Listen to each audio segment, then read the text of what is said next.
Luke on Shaman TV here with Chris Millington. So 1-0 win. What are your thoughts on the game? Steady away performance. I thought, Luke.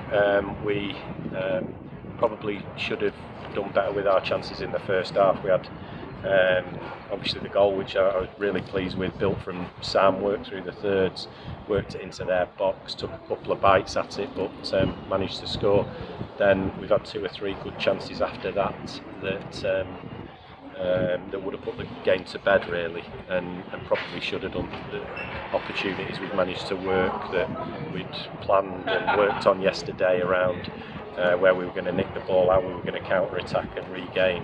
And so yeah, if there's any disappointment, we probably should have had a better scoreline by half time. Of course, obviously early goal, 3 minutes in. Angelo Capello with his first of the season. A perfect start to the day. Really good finish from Ange. Yeah, he's looking bright, isn't he? I think since the Solihull game, he's really got the bit between his teeth. Looks really sharp. Came off at the end with a little bit of a tight hammy, but hopefully that's something and nothing. He's really performing well. So good finish. I thought it was a good bit of play. There was a number of players involved down the right that really made it come together. Cookie, Scenes, Aidan George, who again I thought had a good game and a quality finish. But really, Luke, the thing we've got to do is make sure we put the game to bed. You know, we've worked hard to create 2 or 3 other really good chances. I'm not talking about half chances. Maybe in other games we might not have created those, but we've created 2 or 3 really clear cut that we're out of sight by half time if we take them.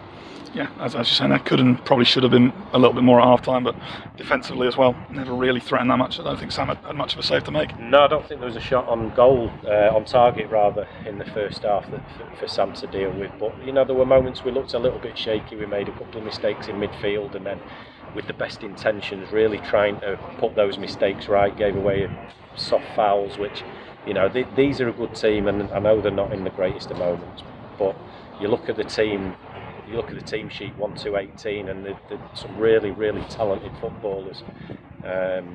So we can't give them a leg up and give them an hand, especially when we're away from home. We've got to be a little bit more savvy and a little bit more switched on. But we did give them opportunities to deliver the ball into our box, but we dealt with them really well.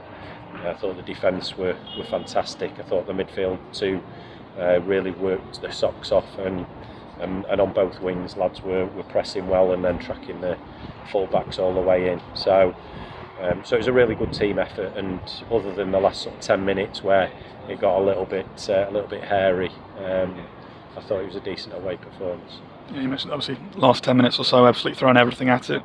As you'd expect, we're on the back foot having to defend that lead, but able to do so relatively comfortably. Yeah, and listen, these will click. You know, like I say, player for player, they're a fantastic group.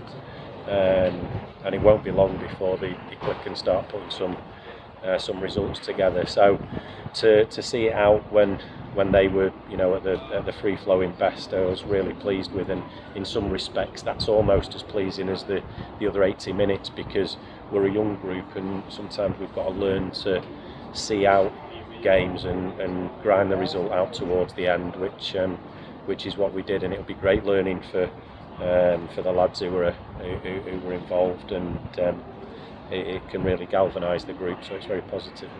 Of course, in seeing out the game down to 10 men, Jamie Cook sent off for 2 relatively soft yellows. I thought so, yeah. I mean, I thought the ref did really well first half, and he had quite a high bar, but there were 1 or 2 pretty heavy challenges. You know, with Flo he got absolutely wiped out as we were counter-attacking, and there's no card, and yet there's a couple of Cookie's left a foot hanging while the lad kicks through it, and he's got 2 yellow cards for it. So I thought it got a little bit inconsistent towards the end, and you know, a little bit of a sort of a mark on the referee's performance, in my opinion. Others will see it differently, I'm sure, but yeah, it's a shame, because again, Cookie's been brilliant. He gave us a real focal point in the game. He pressed fantastically well. Then he moved off to left wing when Andrew came off. Again, pressed fantastically well, and helped us secure an outlet when we needed to get out. So yeah, he's going to be a miss, but he'll be back pretty quick, because it was just 2 yellows.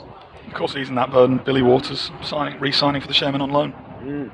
Yeah, it's great news, isn't it? Listen, it's a joy to have him back. You know, we're absolutely delighted.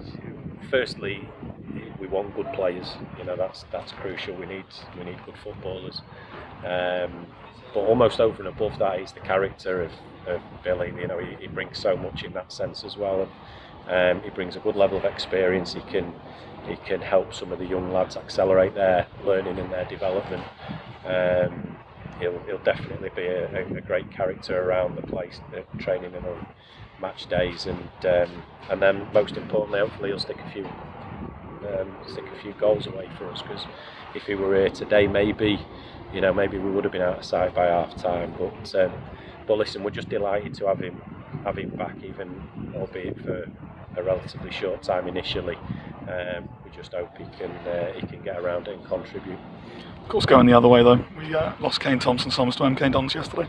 Yeah, that's bittersweet really. It always is when you lose players. I mean, we've had one thing we do very well, I think, is the sort of succession planning. We recruit sort of with 12-18 months time in advance, and we showed that, I think, with Millie Ali, and Andrew Oliver-Bory stepped up in a timely fashion, and with Kane we knew that he was going to take a year. He came out of Hereford, I think, got released from there, and we monitored and watched him over the second half of the season. He was there, and we knew he was a player we wanted, but we took him when very few others were interested, if any, if the truth be known. And we worked with him, we gave him a chance. Kane took it with both hands, and he is a fantastic character, like many of the lads we recruit. He's a fantastic character, so he really recognised and valued the opportunity. But our plan was then to develop him last season, so that this season he could be the heir apparent to the Luke Summerfield / Jack Hunter crown.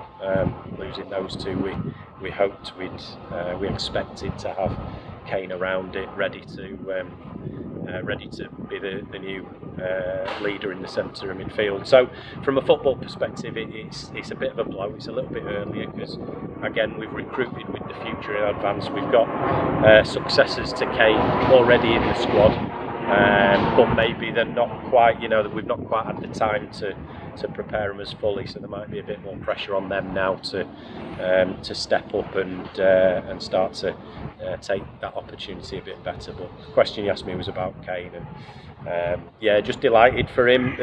Painful to lose him, and disappointing that he won't be available to us from a football perspective, but delighted that he's got a chance that he was desperate to have, and I hope he remembers his time with us fondly and goes on and makes a great success of his career. Of course, looking ahead now for us, it's a week off now, and then it's another away trip up to Hartlepool. It is, yeah, another team, not dissimilar to these in many respects, full of really experienced, really serious professionals. Darren Sarr with a very clear identity and style of play. When Sar's teams are at the best, they're very, very combative and can easily run away with games by overpowering and using their athleticism and the physicality to overcome teams. So our young group's going to have to stand up to that. We're going to have to deal with the physical aspect, but if we do that well enough, then maybe we can impose some of our strengths on them, and we'll certainly go there looking to win. So yeah, we look forward to it. Thank you. Cheers, Luke.